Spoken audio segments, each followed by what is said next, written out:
Tercer domingo de Adviento, domingo Gaudete. Lectura de la epístola del apóstol San Pablo a los Filipenses. Hermanos, gozaos siempre en el Señor. Otra vez digo, gozaos. Que vuestra modestia sea manifiesta a todos los hombres, porque el Señor está cerca. No andéis solícitos de cosa alguna, mas con mucha oración y ruegos, con hacimiento de gracias, sean manifiestas vuestras peticiones delante de Dios. Y la paz de Dios, que sobrepuja a todo pensamiento, guarde vuestros corazones y vuestras inteligencias en nuestro Señor Jesucristo. Continuación del Santo Evangelio según San Juan. En aquel tiempo enviaron los judíos, sacerdotes y levitas de Jerusalén a preguntar a Juan: ¿tú quién eres? Confesó y no negó, antes protestó: yo no soy el Cristo. Y le preguntaron: ¿quién eres? ¿Eres tú Elías? Dijo: no lo soy. ¿Eres tú el profeta o Mesías? Respondió: no. Y le dijeron: pues dinos quién eres, para que podamos dar respuesta a los que nos han enviado. ¿Qué dices de ti mismo? Y dijo: yo soy la voz que clama en el desierto, enderezad el camino del Señor, como dijo Isaías profeta.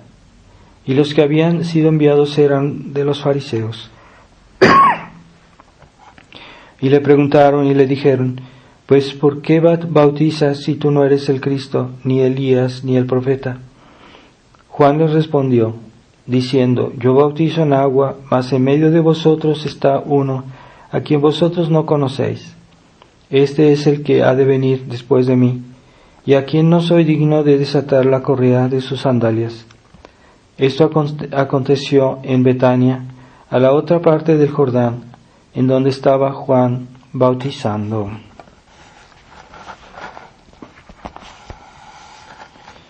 En el nombre del Padre, del Hijo y del Espíritu Santo. Amén. Ave María Purísima, sin pecado concebida. Estimados hermanos, estamos hoy en el domingo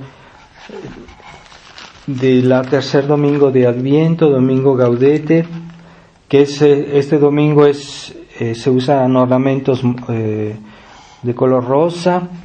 ¿Por qué de color rosa? Porque este es como un intermediario entre el morado y el blanco, pues como diciendo que estamos en tiempo de penitencia, pero que no hay que estar demasiado tristes, porque ya la venida del Mesías está cerca, el día de Navidad se aproxima, entonces tenemos un momento de alegría, a pesar de todo este tiempo de penitencia, que es el tiempo de Adviento. Entonces esta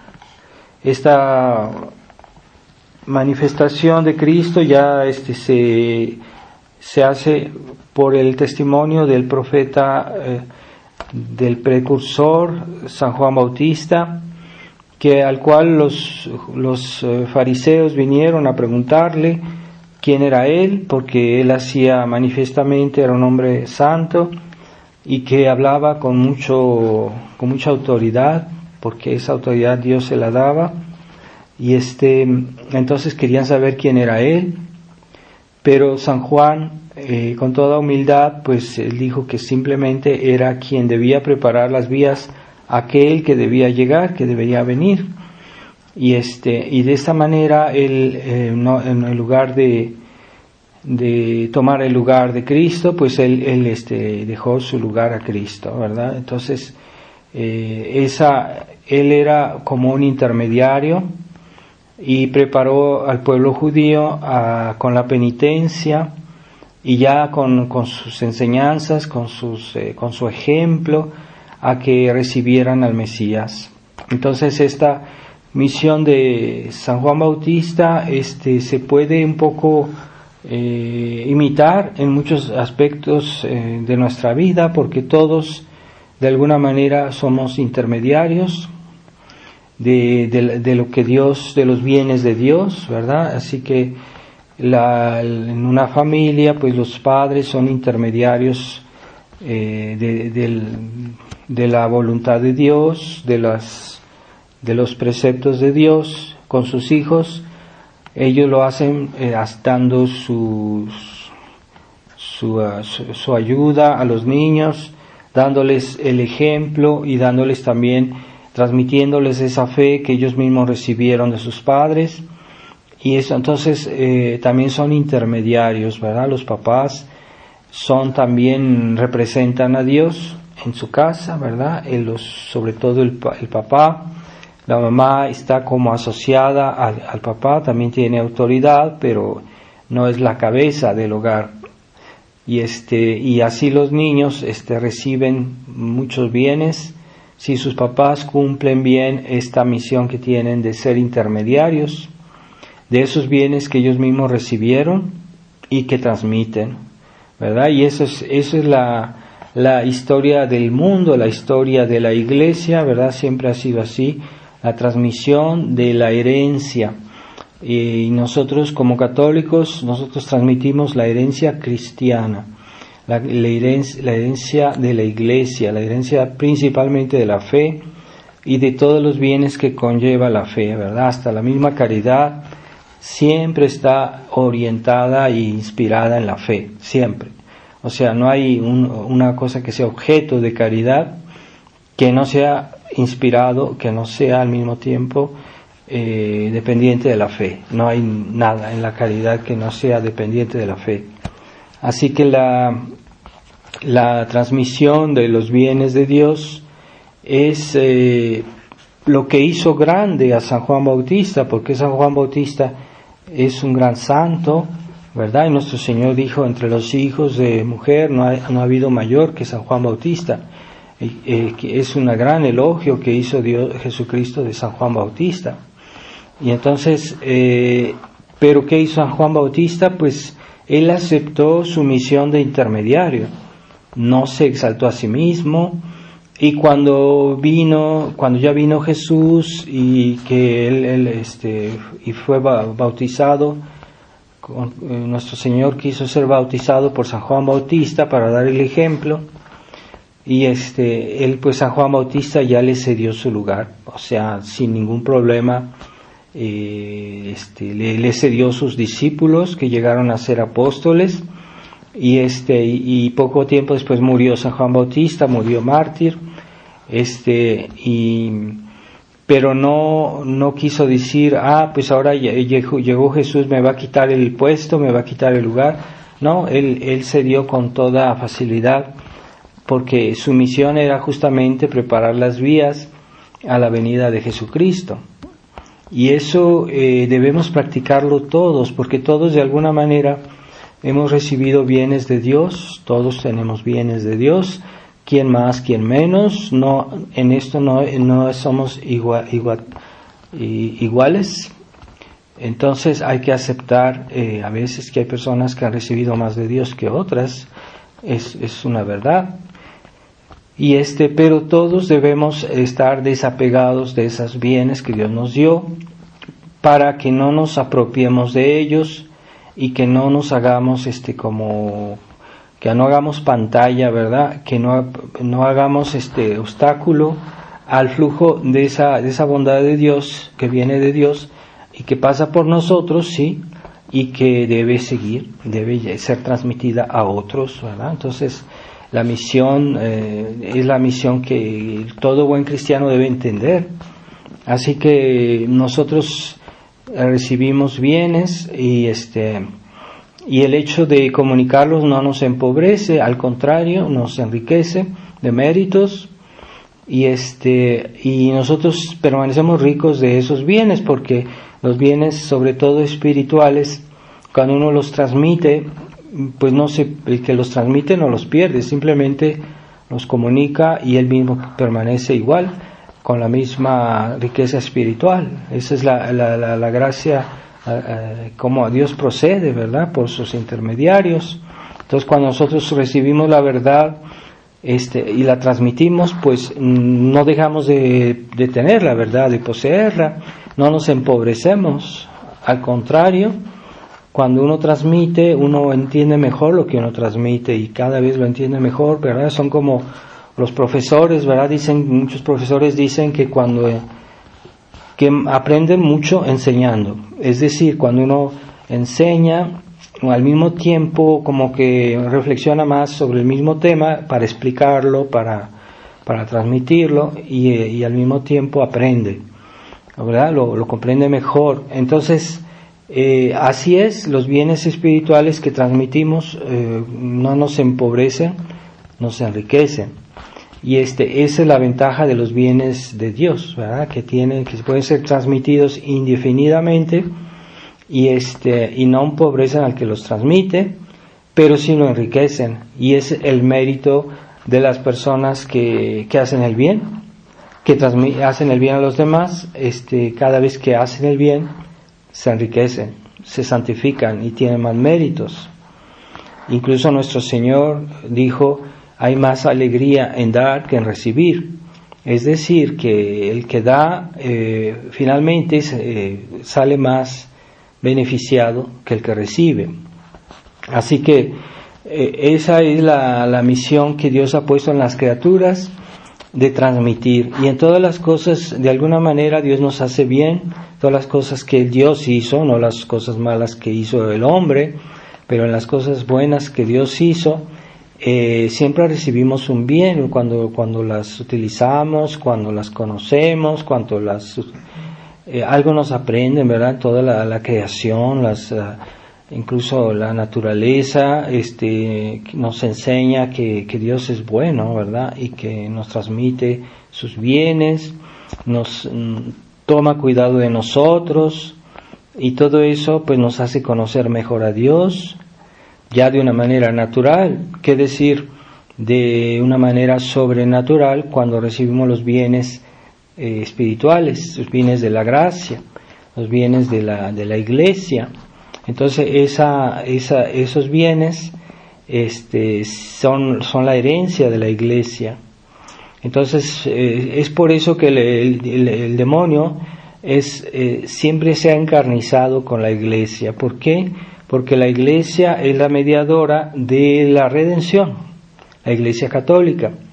Entonces siempre ha habido, el demonio ha tratado de desprestigiar la iglesia, desprestigiar a los ministros de Dios, ¿verdad? Que aunque no sea imposible que algunos tengan defectos, no todos, que unos tengan problemas, que unos tengan, pero sin embargo permanecen ministros de Dios.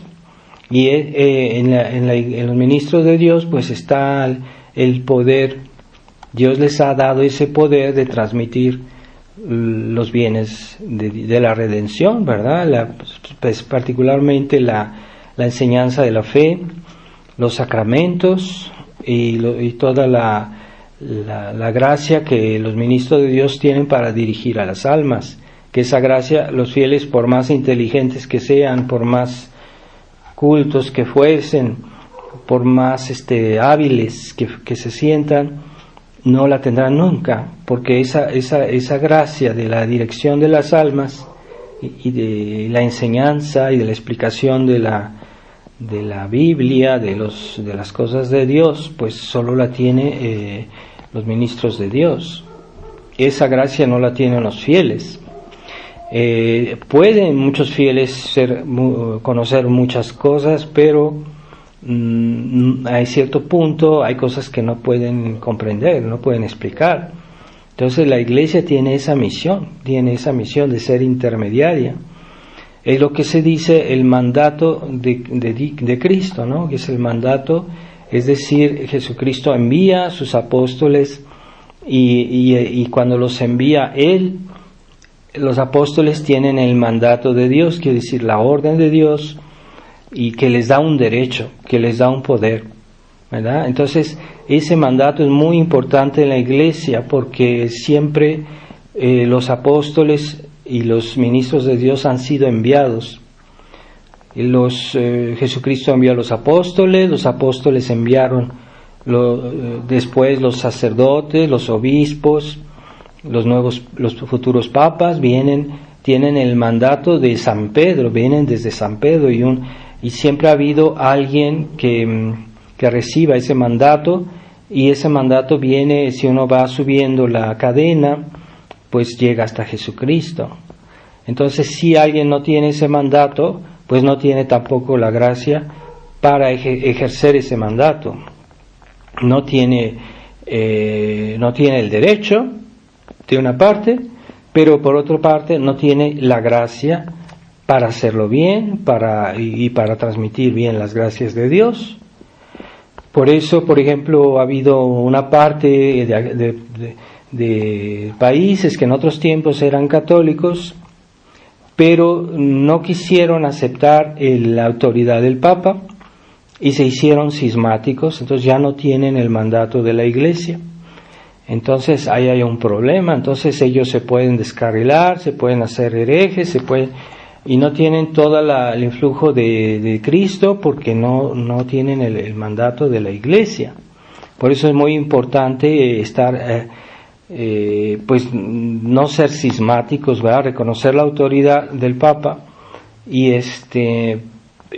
pero el hecho de que algunos papas o algunos ministros pueden en algún momento ser malos ministros o malos papas, nosotros no podemos en ese aspecto no podemos seguirlo, pero hay que tener cuidado de no caer en el cisma y de no separarse de la Iglesia, ¿verdad? Porque esa ha sido la gran tentación de muchos herejes, y que quieren suprimir la Iglesia como diciendo, así ya no habrá más problemas. Pero no, es que la Iglesia está compuesta de hombres pecadores, hombres débiles, y hay que aceptar esa situación, y es de una cierta manera, no es fácil, pero hay que tener cuidado cuando uno empieza a separarse de la Iglesia, de la autoridad. Entonces, Monseñor Lefebvre siempre tuvo mucho cuidado en eso, y él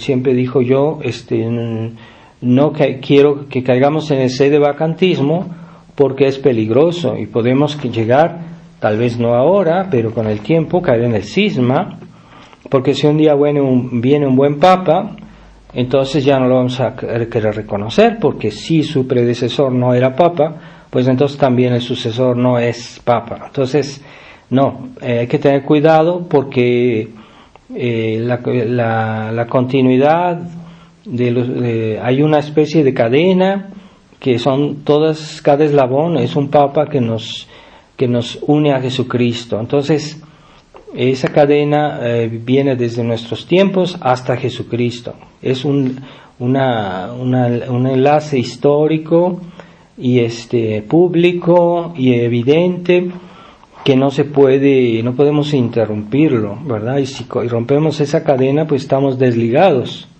¿verdad? Pero así como hubo un Judas, así puede ser que haya a ciertos momentos malos ministros de Dios o malos papas, los ha habido, pero el que sean infieles no quiere decir que no sean, ¿verdad? Que no sean. Entonces hay que tener mucho cuidado con eso. Entonces, también el hecho de que el Papa, a pesar de ser Papa, no puede hacer todo lo que quiera, sino él tiene el derecho de hacer en la medida que tiene el mandato, o sea, en la medida que lo que Jesucristo le dijo, tú debes hacer esto, yo te doy poder para hacer esto, en esa medida él tiene poder y tiene el derecho a ser obedecido, claro que sí, pero si él va contra el mandato de Jesucristo, que es decir, Jesucristo nos dijo que el pecado de sodomía pues es pecado, y que el Papa ahora quiere justificar eso, entonces él está siendo infiel a este mandato de Cristo, y por lo mismo pierde el derecho de ser obedecido. No podemos obedecer porque él ya no es dócil y no sigue el mandato de Cristo. Así que Jesucristo no quiso que las mujeres fueran sacerdotes, y está claro, ni siquiera la Santísima Virgen fue sacerdote, y ahora ya el Papa está con este sínodo que se hizo, están queriendo sugerir esa idea, están empujando hacia eso, y entonces eso es ir contra el mandato de Jesucristo. Así que todo derecho que tenga cualquier ministro de Dios, cualquier papa, cualquier obispo, que no se inscribe en el mandato de Cristo, pues pierde su derecho de ser obedecido. No digo que deje de ser papa, no digo que deje de ser sacerdote o obispo, no deja de serlo, pero pierde el derecho a la obediencia, ¿verdad? Así como un sacerdote que cuando es hecho sacerdote el día de su ordenación, pues él recibe un sacramento que imprime carácter y que por lo mismo él ya no dejará de ser sacerdote jamás, por la eternidad. Entonces, aunque vaya al infierno, aunque se pierda, aunque sea malo, aunque haga cualquier cosa, él sigue siendo sacerdote. Entonces, a ese sacerdocio hay que tenerle respeto. Aun si un sacerdote fuera un mal sacerdote, pero no en tanto pecador, pero en tanto sacerdote se le debe tener respeto. Entonces hay que tener cuidado, ¿verdad? Porque aun si este Papa nos está dando muy mal ejemplo, haciendo mucho daño, hay que tener cuidado de decir, bueno, nosotros rezamos por él porque es una formalidad, es un ministro de Dios, pero no se lo merece y no debería estar ahí, y está usurpando ese lugar, no debería estar ahí. Y eso está claro, ¿verdad? Y no podemos obedecerlo, no podemos seguir su ejemplo, y hasta que él cambiara, pero yo creo que a estas alturas él no va a cambiar. Él es profundamente modernista y está llevando a cabo todo ese plan exactamente como la masonería lo había previsto, así que todo eso está más que sospechoso, ¿verdad? Entonces no podemos obedecerlo y no podemos ni siquiera proponer su ejemplo como a los fieles, ¿verdad? Como un modelo a imitar, pues para nada, porque él está en una muy mala posición. Así que cada día oímos nuevos pues situaciones en las que él habla o en las que él hace, siempre cosas que son muy escandalosas y que debilitan la fe de los fieles. Entonces, el mandato de Cristo, sí, hay que tenerlo, ¿verdad? Yo pienso que cuando un ministro de Dios es fiel a la enseñanza de Jesucristo, fiel a la enseñanza de la Iglesia, que no es otra cosa que la enseñanza de Jesucristo explicada con el auxilio divino, entonces ahí está la acción de Dios, y ahí sí hay que seguir, hay que obedecer, ¿verdad? Entonces, si un ministro de Dios quiere apropiarse la Iglesia, quiere hacer como si él fuera el dueño, pero no lo es y no puede serlo. Así que él está ahí como un guardián que debe cuidar de este lugar, y que si, como dice la parábola, si él empieza a hacer lo que quiere, a golpear a los criados, a hacer el desorden y todo eso, pues un buen día llegará el dueño de la casa y pondrá todo esto en orden, ¿verdad? Él estaba ahí como para cuidar, no para hacerse el dueño, el mandamás. Entonces, eso es lo que va a pasar con estos papas modernistas. De alguna manera nuestro Señor pondrá orden. Entonces, ahorita no, pero después puede pasar. Sin embargo, nosotros permanecemos fieles a la Iglesia como institución, ¿verdad? Y que está viviendo una crisis, y que, bueno, pues saldrá de esta, como ha salido de otras crisis en la historia, ¿verdad? No es la única, pero sí tal vez la más grave de todas, ¿verdad? Todas las que hemos visto. Nunca se había visto algo tan grave, pero hay que tener cuenta de ese mandato que Dios tiene. Nosotros somos católicos porque nuestros papás fueron católicos, y nuestros papás eran católicos porque nuestros abuelos eran católicos, y nuestros abuelos eran católicos porque nuestros tatarabuelos eran católicos. Y así se puede ir hasta el tiempo de Jesucristo. Hay una descendencia espiritual, aunque nuestro abuelo no fuera católico, tal vez el que lo convirtió, pues en cierta manera, de ahí viene nuestra fe. Hay un enlace que nos une hasta nuestro Señor Jesucristo por medio de todos los católicos en 2000 años, hasta los apóstoles y hasta Jesucristo, ¿verdad? Entonces, no es vana esto que llaman tradición, ¿verdad? No es algo vano, es algo real y es algo concreto. Entonces, debemos aceptar el mandato cuando Dios nos hace saber su voluntad por un ministro de la iglesia, pues hay que aceptarla, debemos aceptarla. Si es nuestro pastor, si es nuestro director espiritual o nuestro confesor o nuestro predicador, pues también, ¿verdad? Si este ministro se aparta de la tradición, se hace modernista, comienza a decir la nueva misa, pues claro que no, pues no podemos obedecerlo. Entonces yo ya he oído varios comentarios de varios sacerdotes de la Fraternidad San Pío X que han aconsejado a algunos fieles a ir a la nueva misa.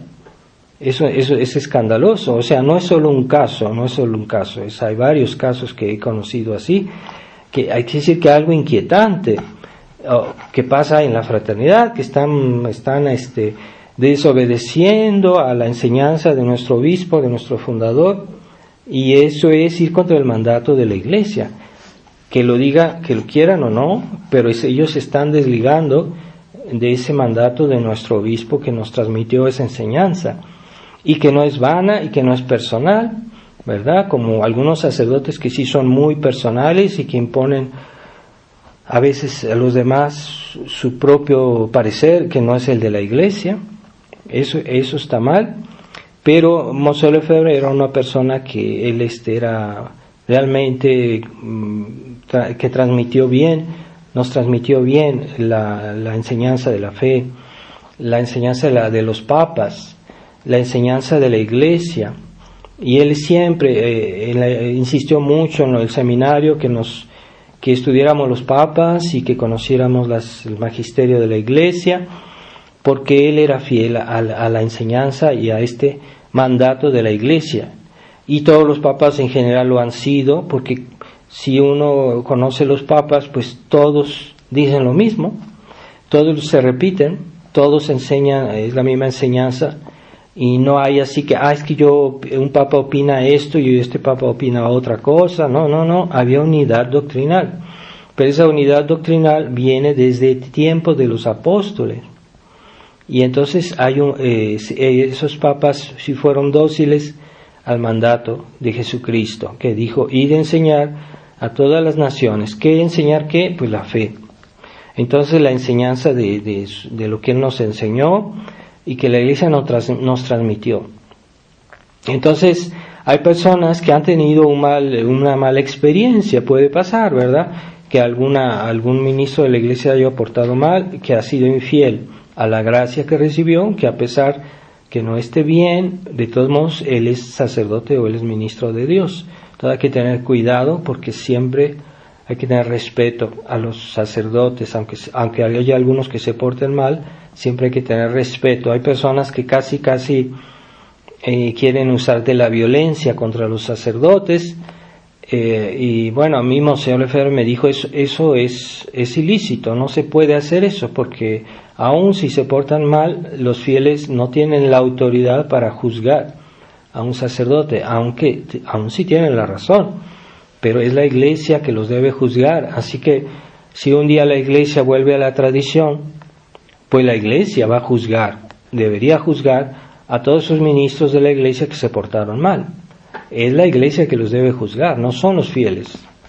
Los fieles pueden tomar precauciones, pueden alejarse, pueden impedir que les hagan daño a sus familias, esos malos sacerdotes modernistas u otros, pero no tienen la autoridad de usar violencia, porque hay unos fieles que tienen esa mentalidad, ¿no? Creen que pueden usar violencia con los sacerdotes y eso es pecado, está prohibido. Y o que pueden poner a prueba, ¿verdad? Porque hay fieles que son tan arrogantes que quieren poner a prueba la virtud de los sacerdotes para ver si es humilde, para ver si es paciente, a ver si... Entonces lo ponen a prueba. Eso está mal. Los fieles no tienen derecho a poner a prueba a los sacerdotes, ¿verdad? A ver si cuando yo le digo esto, a ver cómo reacciona, a ver si y así lo voy a humillar o algo así. Entonces todas esas cosas no están permitidas. Un superior puede poner a prueba a sus inferiores. Eso en toda la vida de los santos pasó, que los santos tenían superiores religiosos y a veces los superiores los ponían a prueba pero un inferior no puede poner a prueba a un superior. Eso está mal, eso es pecado. Aunque sean detallitos, ¿verdad? Hay unos que son algunos fieles son un poquito arrogantes con sus superiores o con los sacerdotes y a veces los quieren poner a prueba para ver si son humildes o para ver si son pacientes, a ver si no tienen este defecto. No está bien, eso no está permitido. Solo para poner a prueba, un papá puede poner a prueba a sus hijos porque él es superior, porque él representa a Dios, en su casa lo representa a Dios. Él sí tiene ese poder de poner a prueba. Pero los inferiores, los hijos, no pueden poner a prueba a sus papás. No pueden regañarlos, porque hoy hay jóvenes muy altaneros que exigen a sus papás, los tratan mal, los insultan. No digo no siempre, pero puede pasar que en algunos casos, ya cuando llegan a la violencia, eso está mucho más grave. Pero eso que pasa en los hogares, pues también pasa en la iglesia, o sea, la iglesia es una autoridad. Entonces, el que tiene mandato de Dios para mandar, hay que respetarlo. Y si se porta mal, pues digamos, no hay que seguir su ejemplo, y en ciertos casos no obedecerlo, porque cuando va directamente contra la fe, no tiene derecho de ser obedecido. Entonces hoy hay tantísimos casos así que sí se justifica, ¿verdad? Pero yo he visto tradicionalistas muy arrogantes que quieren de una manera directa o indirecta, quieren decirle al padre cómo debe hacer las cosas, qué no debe hacer, y que así que lo hacen como si se creen más capaces, ¿verdad? Pudiera ser que incluso en ciertos casos algún fiel tuviera la razón, pero no es así que se debe proceder. Cuando un fiel quiere hacerle ver a un sacerdote algún error, debe hacerlo con respeto y de una manera completamente diferente, no poniéndolo a prueba, no humillándolo. Eso no debe hacerse así, y está mal, no debe hacerse así. Ningún santo, si ven la vida de los santos, y alguien que le gusta leer las vidas de los santos, ningún santo procedió de esa manera. Siempre con sus superiores, aunque se equivocaran, sus superiores no los trató de esa manera arrogante.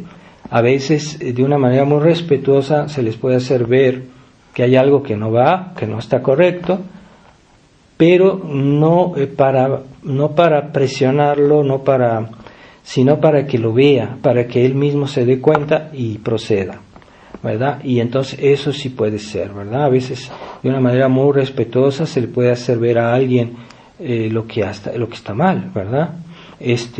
Como un hijo que a su papá que se porta mal, a un papá que tiene problemas, pues el hijo no debe regañarlo, pero debe a veces decirle, mira papá, esto, explicarle de una manera respetuosa, y eso sí se puede hacer, ¿verdad? Pero hay quienes son directivos, o sea, quieren entonces yo sé de una familia que pues de un padre un sacerdote de la fraternidad que salió de la fraternidad por los mismos motivos, y estas personas le ayudaron a tener una casa, y después como estas personas tenían tendencia a hacerse de vacantistas, pues de un día para otro lo pusieron a este sacerdote en la calle. Y no solo eso, le quitaron todos sus bienes. Entonces estos fieles son excesivos de varias maneras, porque primero no estaban en la línea de Monseñor Lefebvre. Segundo, a este sacerdote lo que le habían dado se lo quitaron. Y tercero, lo que él tenía que ellos no le habían dado, pues también se lo quitaron, lo dejaron en la calle. Y es una gran maldad eso. Y bueno, el sedevacantista tiene una mentalidad tipo testigos de Jehová. Son un poco fanáticos, entonces siempre piensan en lo mismo, siempre hablan de lo mismo, y entonces a veces esas personas son excesivas, ¿verdad? Entonces siempre ha habido casos de excesos así, pero a los fieles hoy que están contaminados del espíritu liberal tienden a ser dominantes y quieren una iglesia que esté como sometida a ellos, ¿verdad? Es la mentalidad democrática, que ya el pueblo manda, el pueblo dirige. En la iglesia no es así, ¿verdad? Entonces en la iglesia se procede por mandato, y es Jesucristo que manda a los apóstoles mandan a los obispos, los otros papas, y los obispos mandan a otros sacerdotes, y así ha sido de una manera ininterrumpida en toda la historia de la iglesia. Ese mandato es muy importante. Entonces no basta que por ejemplo alguien que se hace ordenar obispo y que no tiene el mandato, no tiene derecho a ejercer ese episcopado, no tiene derecho a ordenar, no tiene derecho a dar confirmaciones, porque no tiene el mandato. Así que, por ejemplo, los obispos cismáticos orientales se separaron de la iglesia desde hace mucho, y sus sacramentos son válidos, pero no tienen el mandato de la iglesia. Así que aunque ellos tengan ese poder, no tienen el poder de ejercerlo, porque se necesita el mandato de la iglesia, el mandato del papa, de los buenos papas, se supone, no de los malos papas. Entonces estos malos papas guardan ese poder, pero ya no lo pueden ejercer porque son modernistas, y entonces como dan órdenes que son contra el mandato que ellos mismos recibieron, pues entonces van a ser órdenes que sean destructivas, que sean contra la fe, y en ese caso no podemos obedecer. Obedecemos las órdenes que están conformes al mandato de Jesucristo. Y así. Entonces tengamos cuidado, ¿verdad? Porque pues hoy los sacerdotes que son realmente fieles a la tradición son muy pocos. Es verdad, pero a pocos que quedan hay que apoyarlos, hay que defenderlos, y sobre todo hay que comprender sus dificultades. Entonces hay fieles que solo piensan en sus dificultades de ellos y no sostienen a los sacerdotes que tienen más dificultades que ellos, y que ellos no la ven, pero que también nunca se ponen a reflexionar, ¿verdad? Entonces el demonio siempre en la historia a lo que más ha atacado es a la iglesia, a veces con razón. Por ejemplo, cuando Lutero hizo su revolución, en ese tiempo la iglesia vivió una crisis también, y había muchos problemas en el clero, había sacerdotes, obispos que se portaban mal.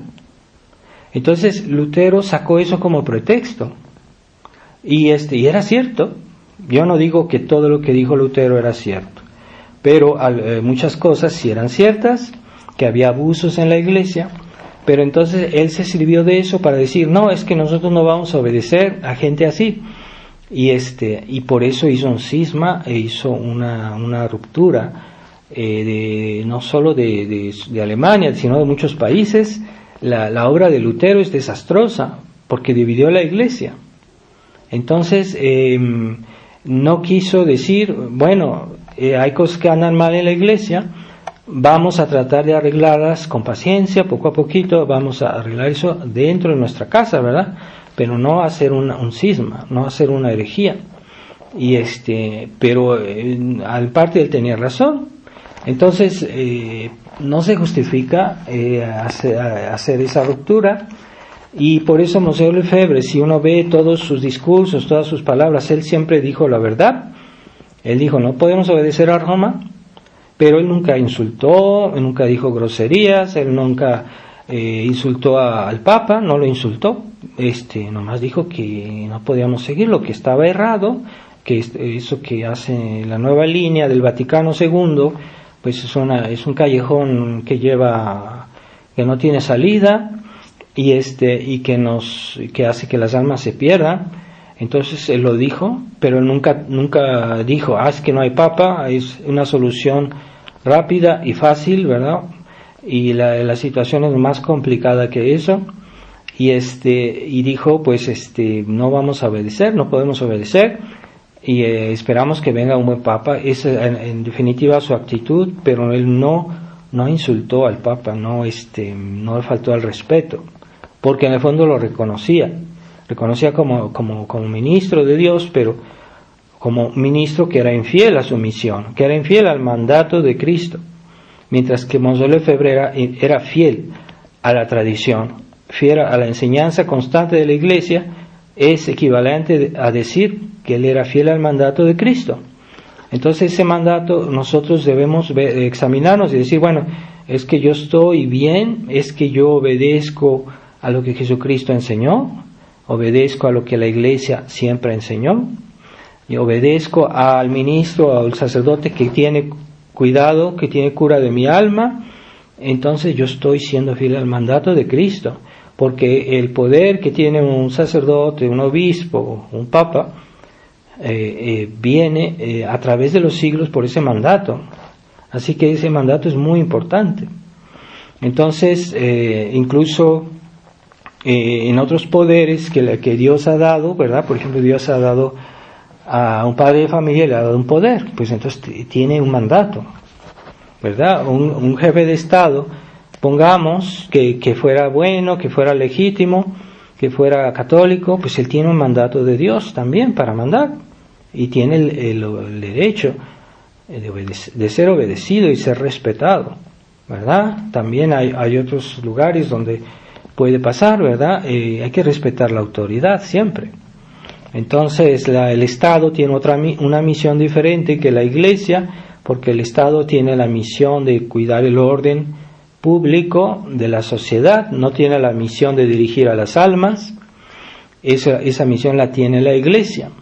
El problema es cuando el gobierno quiere inmiscuirse en el poder de la Iglesia y quiere mezclarse, y ahí no tiene poder, ¿verdad? Entonces la Iglesia tiene un poder que el Estado no le puede quitar, y que es diferente, pero no es contradictorio. Entonces los estados socializantes modernos cada vez quieren asfixiar más a la Iglesia. En Australia quieren que los sacerdotes les digan el secreto de confesión al gobierno. Entonces son tonterías. El Estado no tiene ese poder, ¿verdad? Así que Dios hizo bien las cosas. Cada quien en su dominio tiene su misión, y hay que respetarla, ¿verdad? Entonces, así como en un hogar Dios hizo también una jerarquía, y hay una jerarquía en la familia, y si se respeta bien esa jerarquía, la familia funciona bien, y hay orden, y todo pasa bien. Entonces, tengamos cuidado, ¿verdad? Ahí estamos indignados por lo que pasa, por lo que hacen, por lo que dice el Papa. Entonces, no es lo más sencillo, es decir, bueno, pues no hay Papa y ya todos tranquilos. No, y el problema no se soluciona, se agrava, porque ¿cómo vamos a arreglar este problema de la Iglesia, del jefe de la Iglesia, cuando este Papa muera? Entonces, si este Papa no es Papa, si los cardenales no son cardenales, si nadie tiene no hay nada, entonces la Iglesia ya desapareció. Entonces no es la posición que nos enseñó Monseñor Lefebvre, aunque algunos quieren hacerle decir a Monseñor Lefebvre que Monseñor Lefebvre hace de vacantista. Él consideró que había una duda a veces, ¿verdad? Él habló de una duda, pero mientras no haya la prueba de lo contrario, melior es conditio possidentis, es mejor la posición del que tiene ya el poder que el que no la tiene. Así que mientras menos se prueba de lo contrario, hay que aceptar la autoridad como autoridad. Y no nos pide más Dios en esta época, porque Dios no nos pide obedecer a un papa que está en contra del mandato de Cristo, aunque sea papa. Dios no nos pide obedecer a un obispo o a un sacerdote, que aunque sea obispo y sean sacerdotes, si están contra el mandato de Cristo, Dios no nos pide obedecerlo. Pero sí podemos rezar por ellos, para que Dios tenga misericordia de ellos, por eso Monseñor Lefebvre nos decía en la misa, hay que rezar por el Papa, hay que decir la oración por el Papa. Es una formalidad que hay que cumplir, porque pues que somos católicos, y que este Papa, pues aunque no sea el mejor de los papas, pero debemos rezar por él, para que Dios por lo menos lo frene un poquito, ¿verdad? Y siempre Monseñor Lefebvre pedía a los sacerdotes que dijeran la oración por el Papa. Entonces no es que estamos por él ni que estemos de acuerdo con él, pero debemos tener cuidado. Y así que la Iglesia siempre está formada de hombres pecadores, y siempre ha habido problemas, siempre ha habido escándalos, pero no es la Iglesia, es la obra de los hombres, ¿verdad? La Iglesia es como un hospital que está hecha para los enfermos. La Iglesia está hecha para curar a los enfermos espirituales, y siempre habrá enfermos. Si hay un hospital que no haya enfermos, pues no es un hospital. Así que siempre que va uno a un hospital, aunque sea un buen hospital, aunque sea el mejor hospital, siempre habrá enfermos. Entonces el hospital es malo. No. Es que el hospital está hecho para curar a los enfermos. Por eso hay enfermos. Entonces es algo anormal que haya enfermos. Entonces en la Iglesia es igual. La Iglesia es un gran hospital. Jesucristo hizo la Iglesia para convertir, sanar a los pecadores, ayudarnos a los hijos de Eva, que estamos dañados por el pecado original, que nacimos con defectos, con problemas.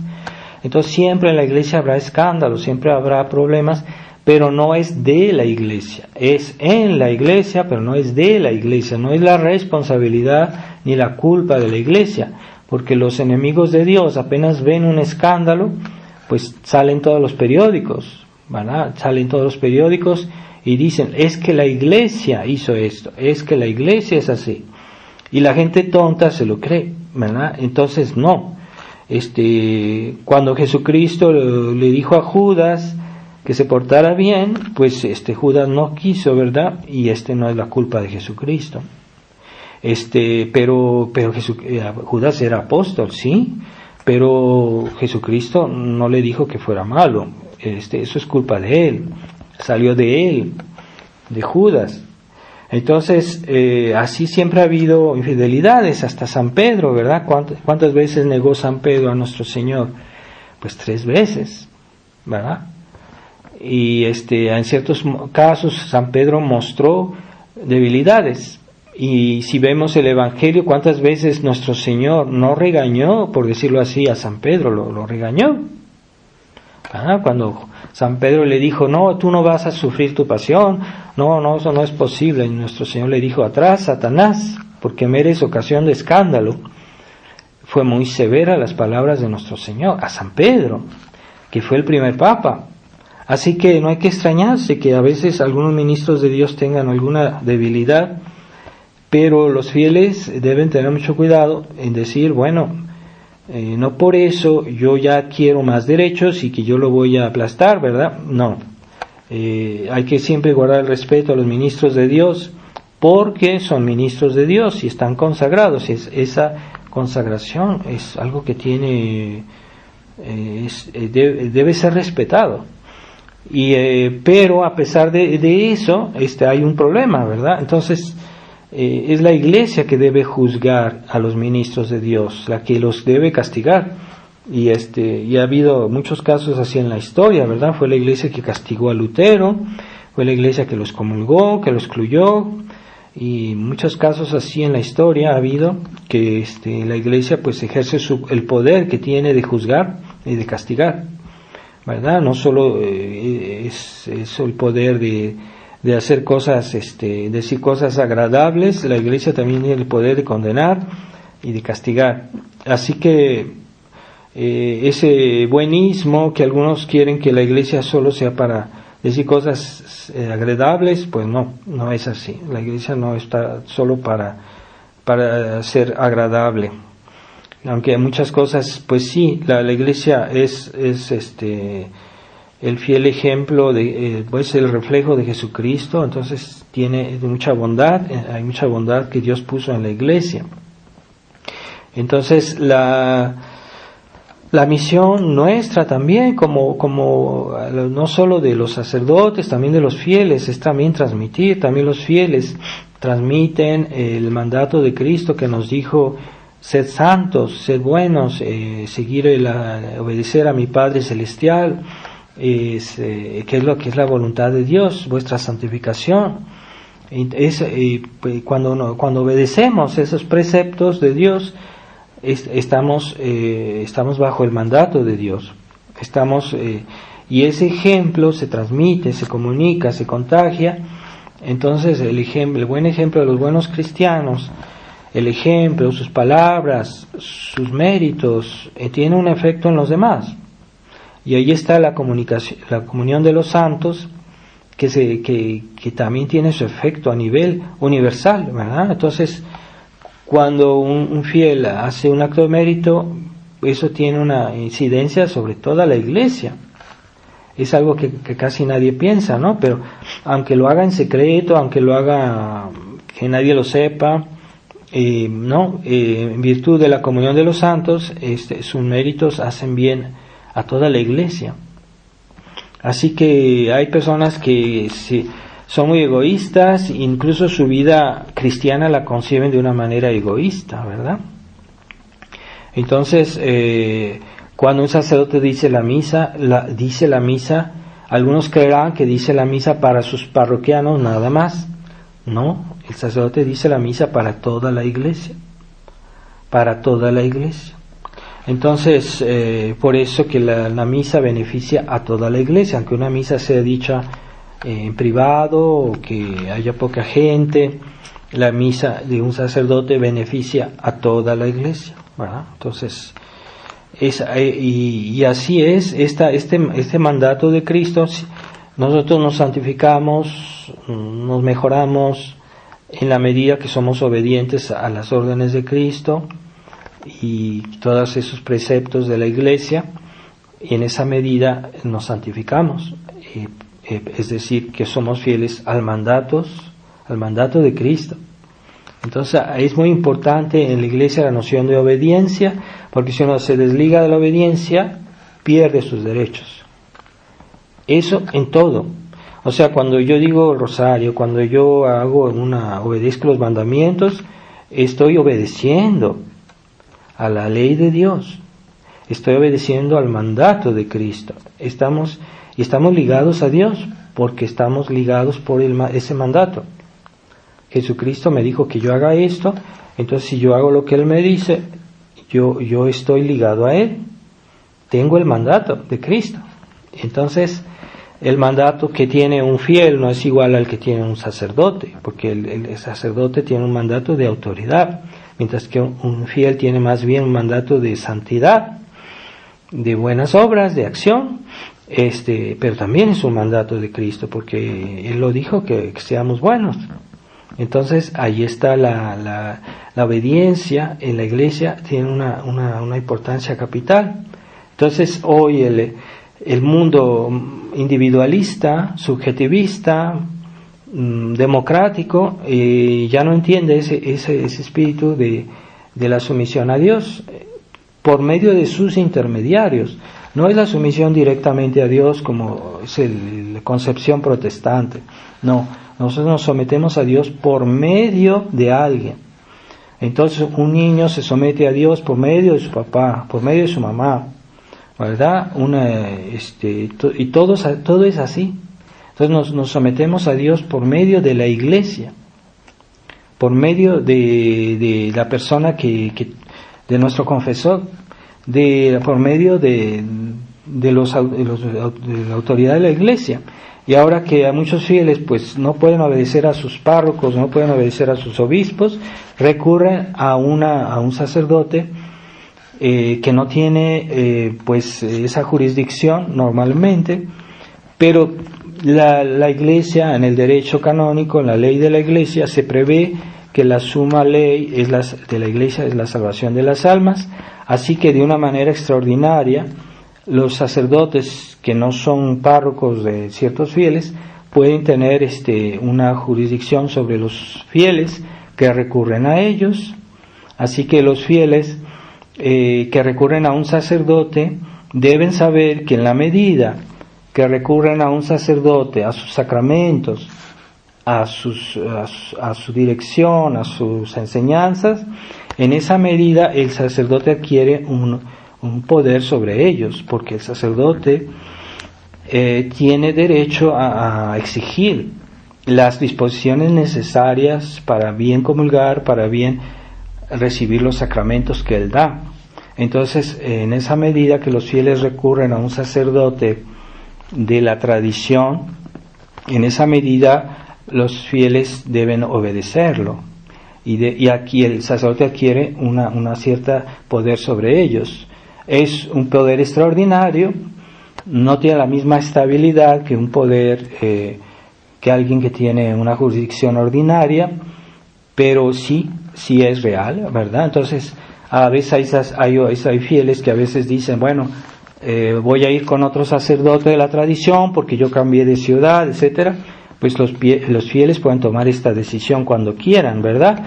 Pero mientras estén asistiendo con un sacerdote, deben respetarlo, deben obedecerlo y deben tenerlo como su pastor, ¿verdad? Porque en ese caso el sacerdote tiene una jurisdicción no ordinaria, sino extraordinaria, que le confiere una autoridad sobre esos fieles. Entonces, en la medida que alguien viene a recibir mis sacramentos, que viene a ir a mi misa, a comulgar, entonces yo adquiero el derecho de exigir a estas personas las disposiciones necesarias para bien comulgar, para bien confesarse, para bien vivir su vida cristiana. Y es normal. Entonces, estamos en casos muy extraordinarios hoy porque todo funciona mal, pero la Iglesia no pierde sus derechos. Entonces, que algunos fieles que vean un sacerdote solo y que quieran aprovecharse, decir, bueno, es que ahora él está solo, entonces como yo lo ayudo, entonces lo voy a condicionar, lo voy a presionar, lo voy a obligar, incluso más que eso, ¿verdad? A veces casos de fieles que son muy respetuosos, como este caso de este sacerdote que los fieles lo pusieron en la calle, ¿verdad? Y eso es primero una gran ingratitud, que esas cosas Dios las castiga, y además le faltaron el respeto. Entonces, eso no es, si no ven el respeto a la autoridad, entonces no tienen noción de lo que es el mandato de la Iglesia. Y en la Iglesia todo es mandato de Dios. Todas nuestras obligaciones, todas nuestras buenos actos, en el fondo son porque obedecemos a Dios y que estamos haciendo sus mandatos.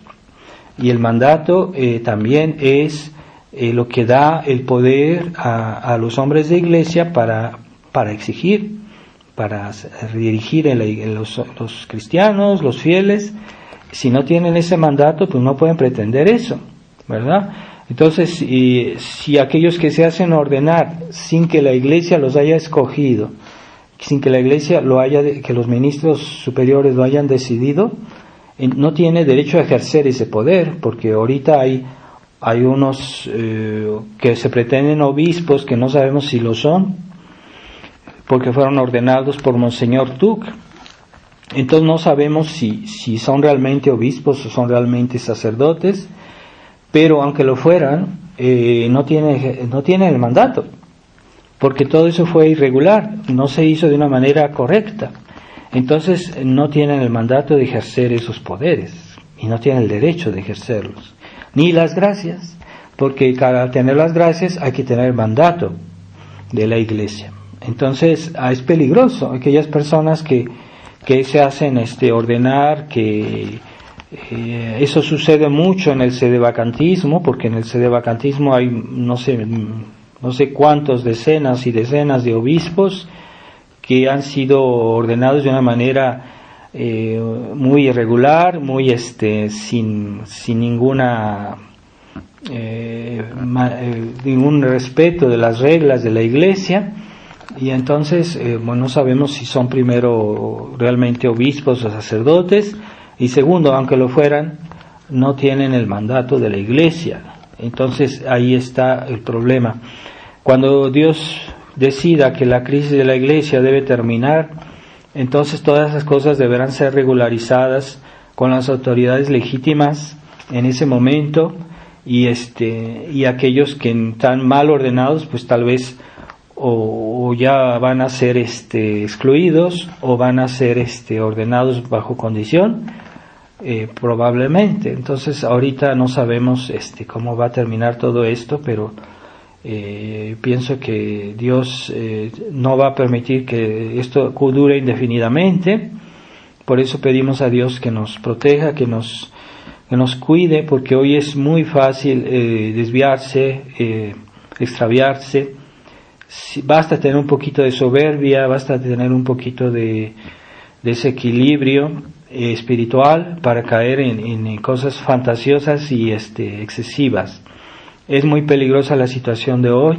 Por eso, como siempre, sigamos las directivas, el ejemplo de nuestro obispo que nos dio en este tiempo. Dios nos suscitó un hombre de talla, y no es como aquellos que ellos se pretenden ser hombres de talla y no lo son, como los sucesores de Monseñor Lefebvre en la fraternidad, que se creyeron más hábiles que Monseñor Lefebvre, más inteligentes y con una fe más recta, y para cambiar las directivas de Monseñor Lefebvre. Entonces es un desastre esos pecados de orgullo de ciertos ministros que por falta de humildad faltaron a la obediencia, y aunque sean hoy superiores de la fraternidad, son desobedientes, porque están desobediendo a su superior, que fue Monseñor Lefebvre, y que les dejó unas directivas claras y que no las respetan.